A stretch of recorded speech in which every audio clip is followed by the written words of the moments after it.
Get ready for full tilt pro bass action. Winning tips and techniques. Inside info and tournament strategies to make you a better bass angler. Big fish, hot sticks, and serious money on the line. This is the 2003 Gander Mountain Pro-Am Invitational Bass Tour. Brought to you by Columbia Sportswear, Triton Boats, and Mercury Marine. Now, let's let her rip. The Dakota Sioux dubbed it Minnetonka, the Big Water. Dozens of bays, channels, and backwaters, comprising more than 14,000 acres of distinctly different bodies of water. Receding glaciers gouged deeply, creating depths of more than 100 feet, and the melting ice pooled to create Tonka's mottled mix of marine environments. Located just 20 miles west of the Twin Cities metropolitan area, Minnetonka became a Victorian playground in the late 1800s, boasting a wide range of grand hotels, steamboats, and yacht clubs.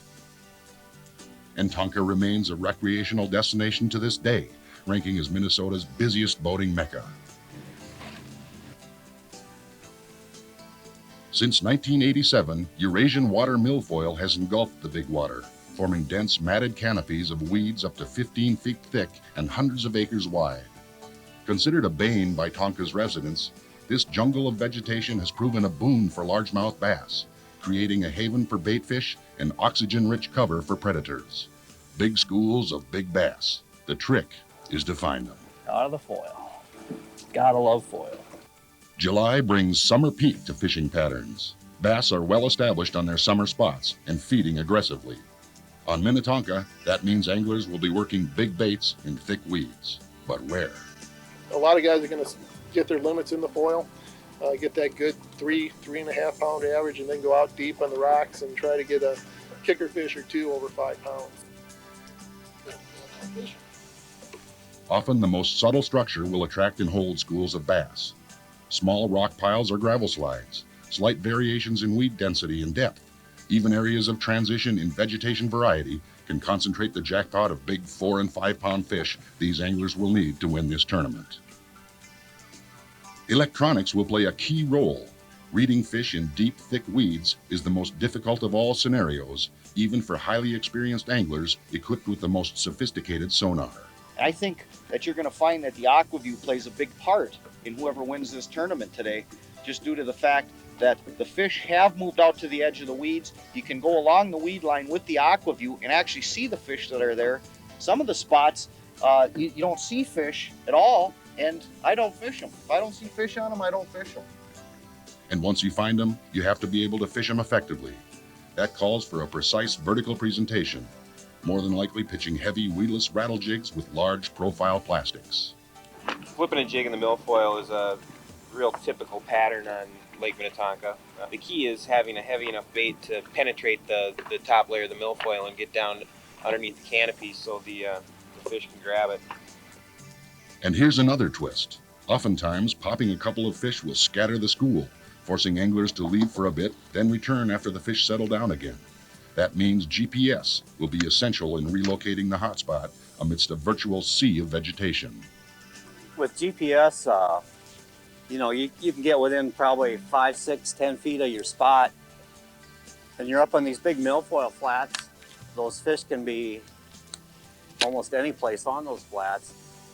So whenever I catch a fish, I usually run back and hit the GPS mark. Then you can just pull up on it during the tournament, and you're normally within like 5, 10 feet of it. So how's it going to play out? It's the big fish tournament of the year, and many of these anglers call Minnetonka home. Will we see some of the big hogs we know are in there? Let's find out in the third round of the 2003 Gander Mountain Pro-Am Bass Tour. What the fish are doing in this cloud cover and the rain is probably not what they're going to do come Saturday morning.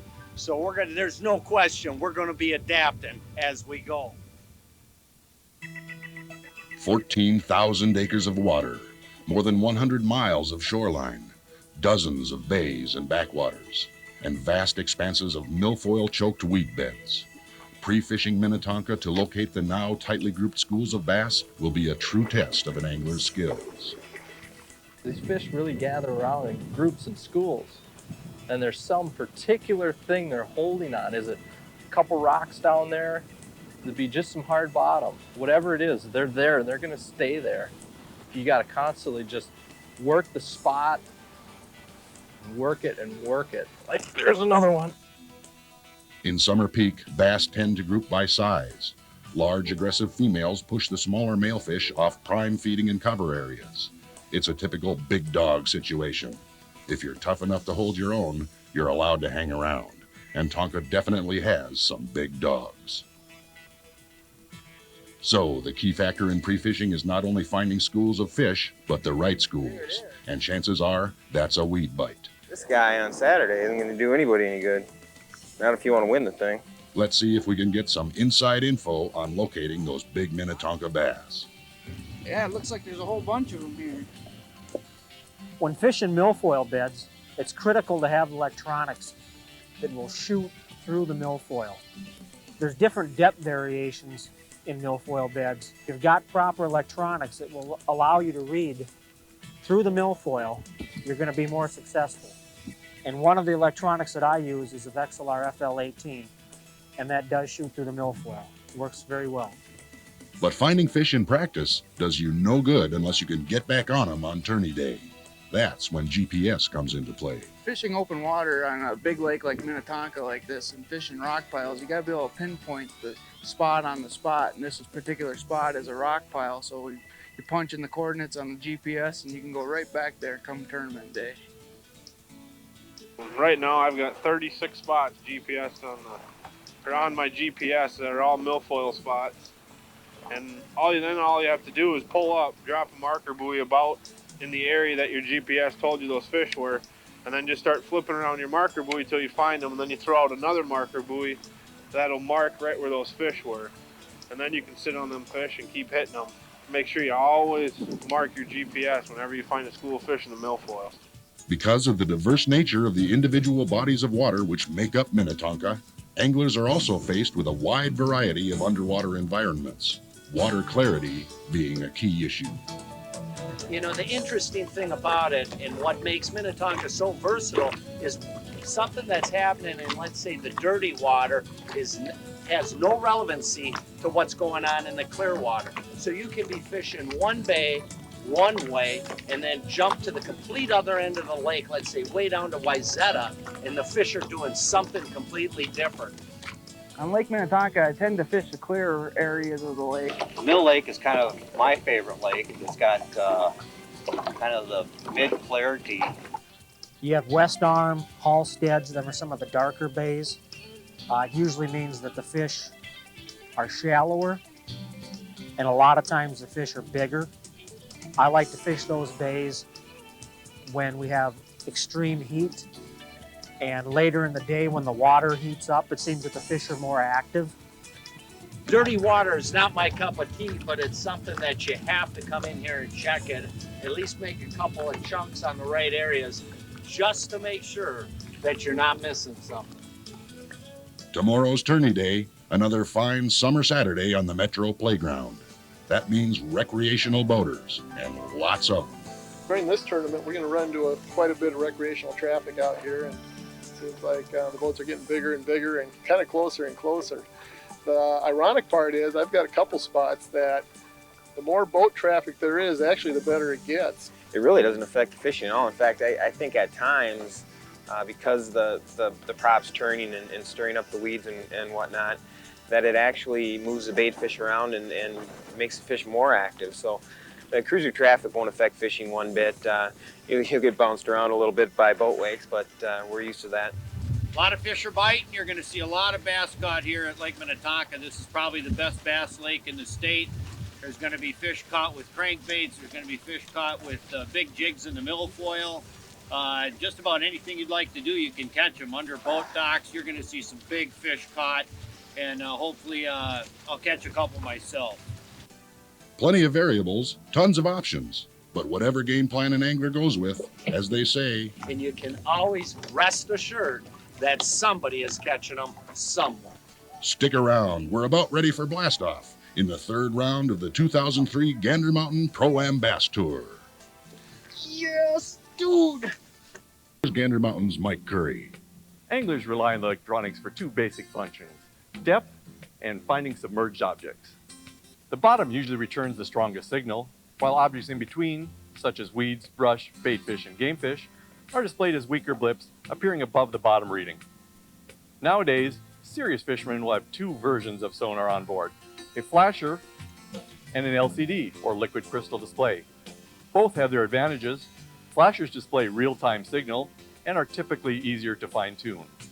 LCD units, on the other hand, display an actual picture of the underwater world, so fishermen can more accurately visualize the bottom structure. Although in theory, not as instantaneous and fine-tunable, LCDs are easier to interpret, especially for novices and intermediate anglers. So what type of unit is best for you? Well, that's something you'll have to decide for yourself. But just like anything else when it comes to fishing gear, you're better off with both. Because hey, you can never have too much cool fishing stuff. We couldn't agree more. Stay tuned. We'll be back with all the tournament action from Lake Minnetonka right after this. Well, we're kind of in the midst of a bonanza, but it sure is fun. Getting tired out. Another beautiful summer day on Tonka. The sky is blue and the clouds are high. And so are the hopes of the tournament anglers as they prepare to venture out into the jungle of Minnetonka milfoil.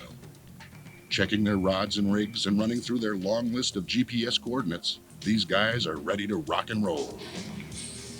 So watch out, you bass. The big day starts right now.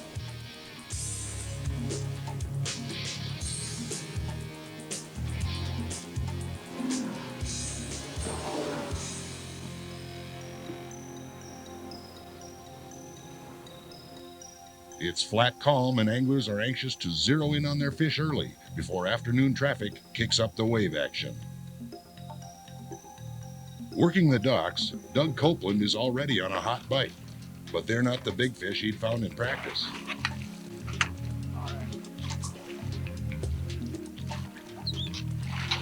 We started out this morning trying to catch some fish on docks. Quality of fish we're here in practice, and seems to be that the quantity's here today and not quite the quality. We've got only maybe one that's maybe 3 pounds and the rest are 2.5 and smaller. Frustrated, Doug and his partner venture off, hoping to grapple with some beefier contenders.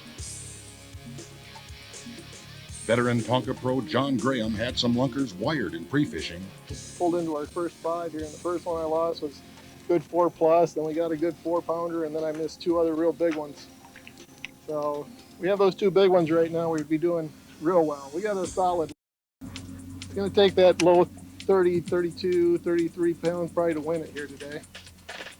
But even though the little guys are virtually jumping in the boat, the big ones seem to have disappeared.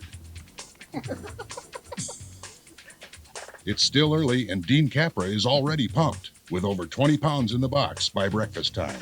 It's about 9 o'clock. I think we got 2 5s, 2 4s, a couple of 3.5. So we got a real good start, man. I'm really excited, man. It's hard to fish slow when I'm this excited. I mean, I'm just like this. So hopefully we can get a couple more of them 4-pounders and put this one away. Pat Martin, winner of the Round 1 Mississippi tournament, is working in a crowd, popping a couple of good fish early on. We got 3 like that and some capers.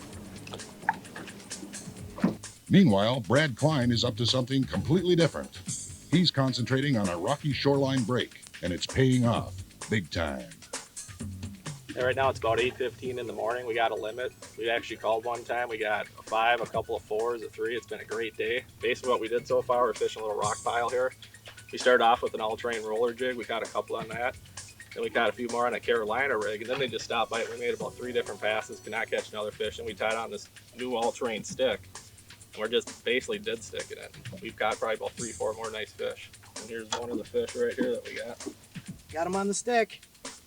We don't have 8, we only got 7. We gotta get one more. I don't like that. The clock is ticking, and although Dean Capper has a good bag going, he's still 1 fish short. His early bite has suddenly come to a halt, and that's got him a little bit frazzled. We get one more good fish. We got 4 hours to catch a 4 to 5 pound fish. I'm liking it. Woo! Matter of fact, where's my coffee?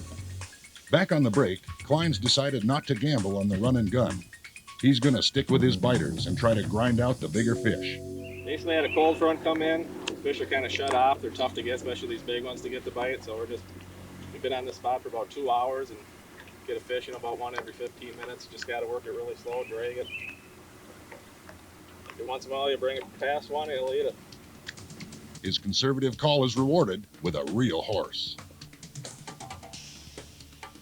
Oh, fish. Now's no time to be losing fish, and nobody knows that better than Dean, especially when it could be your last chance at a limit.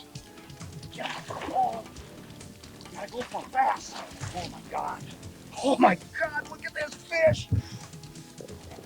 Yes, dude. All right. That's 8. Oh my God, is that cool? Oh. Number 8 in the box, and it's a good one. Capra's Crank. Having won the round 2 tourney up on whitefish, this could mean back-to-back victories. I mean, you talk about exciting. I mean, I can't even, I'm just shaking. Did you see that fish bite? Oh. It's mid-afternoon and the locals have come out to play as anglers head back for the weigh-in. It's been a good bite with plenty of good bags and a number of big fish. It's anybody's game, and it's time to hit the scales. We're all set up for weigh-in at Mound City Park, and there's been a nice turnout of fans on such a beautiful day. Just like the rest of us, they're looking forward to seeing some of those big Minnetonka bass. The first angler to weigh in a pretty good bag is Brad Lieferman. 23-13, give me the big 23-3 sets the mark to beat. Howie Lee steps up to the scales with what could be a challenge for the lead, but he's not so sure. I was hoping to do better. I got one in there, I wish they'd all look like that. 24-06. 24-06, good weight for Howie. Cheer up, Howie. You just slid into first, but there are some pretty big fish waiting in the wings. Next up, Pat Martin. That's a pretty good bag of fish. That's probably going to get in the high 20s, huh? Yeah, we're hoping like 26 or 27 pounds. 26.85. 26.85. Martin surges into the lead with almost 3 pounds to spare. Cody Drazel's bag doesn't make the cut, but he's got what could take home the big fish money with his 5.35 pounder. Now there's a Tonka bass. As Corey Gutenfelder gathers up his catch, Brent Carlson lugs a big bag full up to the stage. 28.61. We're playing some serious leapfrog now. Carlson blows into the lead by nearly 2 pounds. The mark moves up again. Here's Corey Gutenfelder. I know, nice bag of fish. You told me you weren't on them. I wasn't on them. I got lucky and found one really nice school fish. And we put a few other fish together and it turned out to be a pretty good day. You're going to be in the 30s. Oh, close to it. 27.25. 27.25. You got a big fish you want to weigh? Not enough to bump the leader, but that'll be good for second place so far. It's getting toward the end of the line, and Carlson's still in first place with a commanding lead. But back in the pack, John Graham's bagging up some big fish. Brad Cline is showing off his big horse, and Dean Capra is still back there smiling with a good limit of his own. Meanwhile, back on stage, Jason Berg weighs in. 25.40 when you got a fish over 5. That won't win this one for Jason, but it should get him into the money.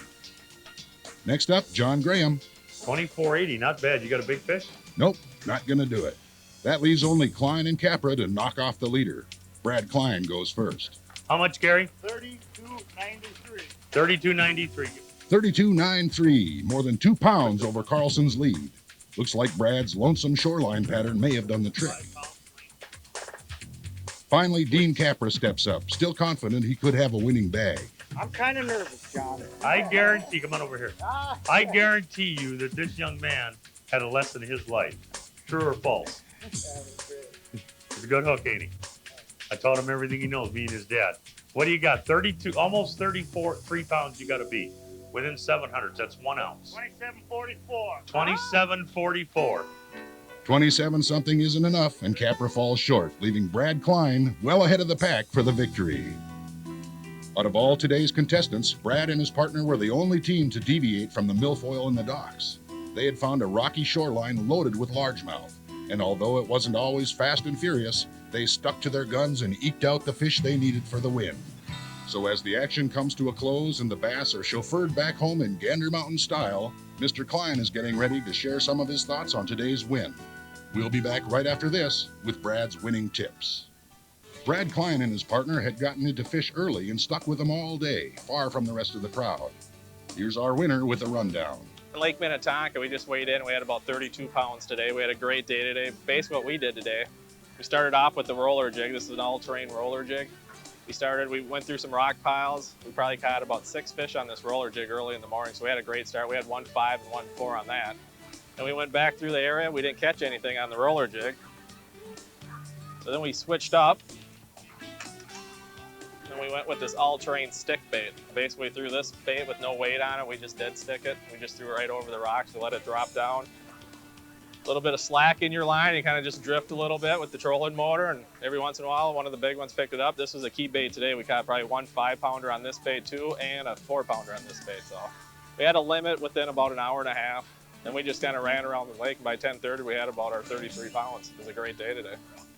Patience and persistence pay off again. Congratulations, Brad, on a big win on Tonka. Be sure to join us next week from Brainerd's famous Gull Lake and round 4 of the 2003 Gander Mountain Pro-Am Bass Tour. Until then, we'd like to thank the following sponsors: Columbia Sportswear, Triton Boats, Mercury Marine, Shimano, Friendly Chevrolet, Holiday Station Stores, Garmin, and Vexilar.